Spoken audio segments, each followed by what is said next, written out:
నేనెప్పుడు వెంకటేశ్వర స్వామి మా ఇంటి కులదైవం.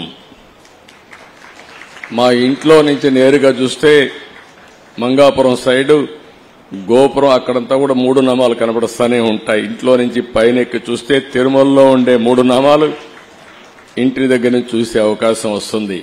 నేను నమ్మిన దేవుడు, నమ్ముతున్న దేవుడు, నేను ప్రార్థించే దేవుడు వెంకటేశ్వర స్వామి అని చెప్పి కూడా నేను మీకు తెలియజేస్తున్నా.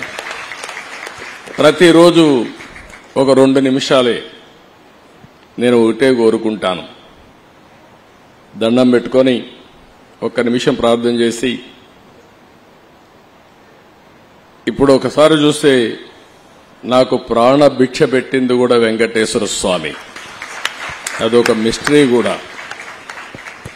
2003లో నా మీద 23 క్లేమోర్ మైన్స్ ని బ్లాస్ట్ చేస్తే సాక్షాత్తు వెంకటేశ్వర స్వామి నాకు ప్రాణభిక్ష పెట్టాడు. ఏదో చెయ్యాలని ఆ రోజు నన్ను కాపాడాడు. అలాంటి వెంకటేశ్వర స్వామిని నేను ప్రార్థించేది, నాకు శక్తి, సామర్థ్యాన్ని, తెలివితేటలు ఇవ్వండి. ప్రపంచంలోనే తెలుగు జాతి నెంబర్ 1 జాతిగా ఉండడానికి ఆశీర్వదించండి. ప్రపంచంలోని ఇండియన్స్ అందరూ కూడా గ్లోబల్ సర్వీసెస్ అంటే ప్రపంచంలో ఉండే ప్రజలకు సేవలు అందించే అవకాశాన్ని కల్పించండి. ఈ దేశంలో పేదరికం లేని సమాజం, అందుకే ఇటీవల నేను మాట్లాడుతున్నా జీరో పావర్టీ. మనందరి బాధ్యత.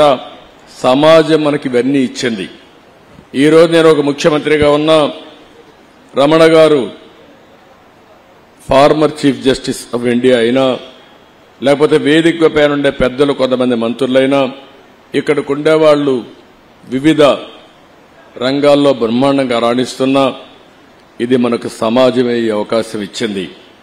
అలాంటి సమాజంలో పేదరికాన్ని, అందుకే నేను ఒక స్లోగన్ తీసుకున్నా, zero poverty nation, zero poverty state, zero poverty village. మనందరి బాధ్యత కావాలి. సంపద కొంతమందికి పరిమితమై పేదవాళ్లు పేదరికంలో మగ్గుతా ఉంటే అది మంచిది కాదు. ఈ విషయం మనం గుర్తుపెట్టుకోవాల్సిన అవసరం ఉంది.